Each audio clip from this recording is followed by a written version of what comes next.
መጣ ከወራት ሁሉ ተወዳጁ እንግዳ ለቀናት ቆይታ ሊያርፍ እኛ ዘንዳ ትርፈ ብዙ ነው ወሩ ከስሩ ለተጎዳ ሀያም በርታ ለሚያጓጓ ምንዳ ነንና ሁላችንም የኃጢአት ባለዳ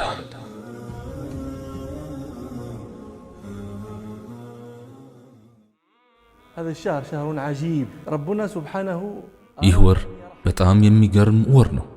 ጌታችን አላህ ስብሓንሁ ወተዓላ ጥራት ይገባውና ባሪያዎቹን ሊምር ፈልጎ የረመዳን ጾም ደነገገላቸው። በዚህ በረመዳን ወር ምህረትን ያላገኘ መቼ እንደሚማር አላውቅም።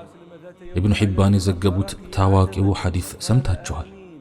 አንድ ቀን ነቢዩ ዓለይሂ ሰላቱ ወሰላም ሚንበራቸው ላይ እየወጡ ሳለ አንደኛውን ደረጃ ሲወጡ አሚን አሉ።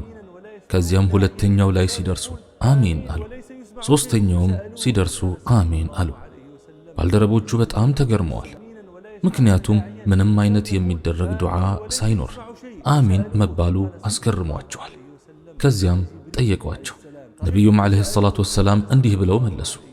ጅብሪል ዓለይሂ ሰላም እንዲህ አለኝ፣ قال لي من أدرك رمضان فلم يغفر له فأبعده الله ረመዳንን አግኝቶ ምህረትን ያላገኘ ሰው አላህ ያርቀው። እኔም አሚን አልኩኝ። ወላጆቹን ወይም ከሁለቱ አንዳቸውን ያገኘ ከዚያም ጀሃነም ቢገባ አላህ ያርቀው። እኔም አሚን አልኩኝ። እሱ ዘንድ ተወስተህ በአንተ ላይ ሰለዋት ያላወረደ አላህ ያርቀው። እኔም አሚን አልኩኝ። ይህ ሐዲስ በጣም አግራሞትን ይጭራል። በተለይም ከረመዳን ጋር በተያያዘ ጅብሪል ምንድነው ያለው? ረመዳንን አግኝቶ ምህረትን ያላገኘ ሰው አላህ ያርቀው። ምን ማለት ነው? ለምህረቱ ተገቢ ለመሆን ረመዳንን መድረስ ብቻ ነው የሚፈለግብህ። ረመዳንን በመድረስህ ምህረቱን ማግኘት ይኖርብሃል። ምክንያቱም ጅብሪል ረመዳንን አግኝቶ ምህረትን ያላገኘ ሰው አላህ ያርቀው ሲል እንዲህ ያላደረገ እንዲያ ያልፈጸመ ብሎ አላለም። ይህ ምንን ያመለክታል? ሙስሊም ተብሎ ረመዳን ላይ ደርሶ ምህረት መለገሱ ተፈጥሯዊ አካሄድ ነው። ለምን ቢባል የአላህን ምህረት የሚያስገኙ በርካታ ሰበቦች በረመዳን ውስጥ በመገኘታቸው ነው። ሁሉም ሙስሊም ይህን ሐዲስ በቃሉ ይዟል ብዬ አስባለሁ። ረመዳንን በእምነትና አጅርን በመፈለግ የጾመ ሰው የቀደመ ኃጢአቱ ይማርለታል። ሁሉም ሙስሊም የመጾም ግዴታ አለበት። ሲጾምም በእምነት ይጾማል። ይህ ማለት አላህ የደነገገው የአምልኮ ተግባር መሆኑን አምኖ መጾም ማለት ነው። አጅሩንም ከአላህ ዘንድ እንጂ ከሰው ሳይፈልግ መጾም ማለት ነው። ትክክለኛ ጿሚ ደግሞ በመጾሙ ሰዎች እንዲያወድሱት አይፈልግም። የእዩልኝ ስሜት ተቀላቅሎ ጾሙ ተበላሽቶ አጅሩ እንዳይከለከል ይሰጋልና። ስለዚህ የአላህን እንጂ የሰውን ውዳሴ አይሻም። ረመዳንን በእምነትና አጅርን በመፈለግ የጾመ ሰው የቀደመ ኃጢአቱ ይማርለታል ሲባል የተወሰኑ ቀናት ከረመዳን የተወሰዱ ደግሞ ሌላ ቀናት አልተባለም። ረመዳንን ሙሉ ነው የተባለው። ነገር ግን አንድ ሰው በሚፈለገው መልኩ ካልጾመ ይህ በሐዲቱ ላይ የተጠቀሰው ምህረት ያመልጠዋል ማለት ነው። የቀደመ ኃጢአቱ ይማርለታል ሲባል አቅልላችሁ አትመልከቱት ወዳጆች። በሌላም ሐዲስ ረመዳንን በእምነትና አጅርን በመፈለግ የሰገደ ሰው የቀደመ ኃጢአቱ ይማርለታል።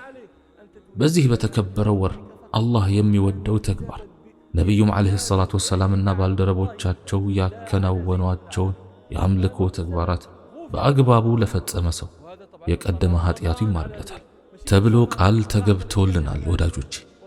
ስለዚህ መስገድ እየቻላችሁ አንዲት ሌሊት እንዳታመልጣችሁ። ዑድር ያለው ወይም ያላት እንደሆነ ምንም ማድረግ አይቻልም። ነገር ግን ዑድር ሳይኖራችሁ ይህን ወርቃማ እድል ማስመለጥ በዱንያም በአኺራም ያስቆጫል። ወላሂ የቀደመ ኃጢአቱም ላይማርለት ይችላል። እሺ ይህ አመለጠህ እንበል። ሌላ እድል አለ።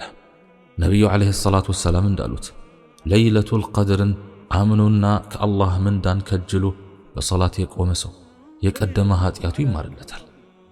አሁንም አይበለውና ለይለቱል ቀድር አመለጠችህ እንበል። ጾመኛ የማትመለስበት ዱዓ እንዳለችው ነቢዩ ዓለይሂ ሰላቱ ወሰላም ተናግሯል።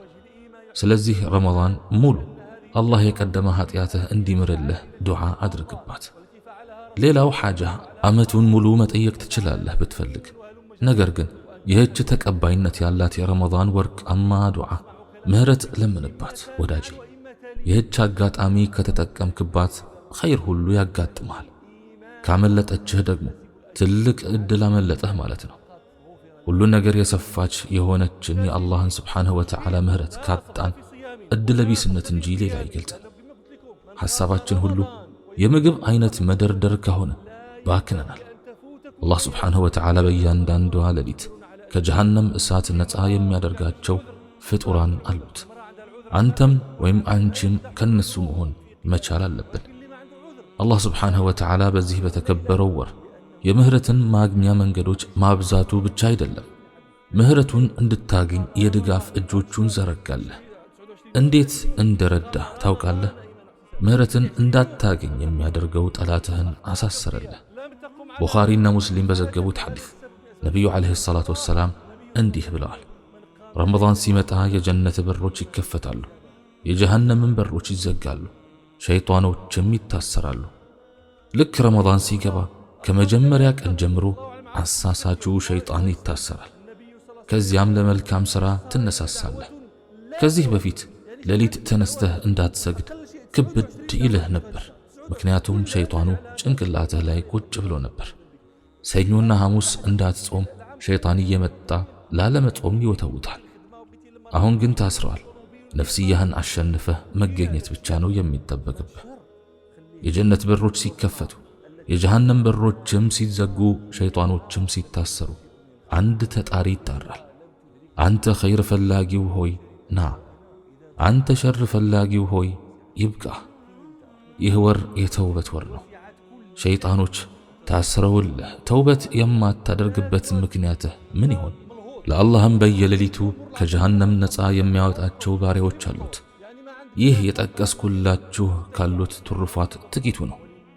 ትሩፋቱ በሞላበት ወር ምህረቱን ያልተቋደሰ ሰው ይህ ሰው ነው ከሳሪው ማለት።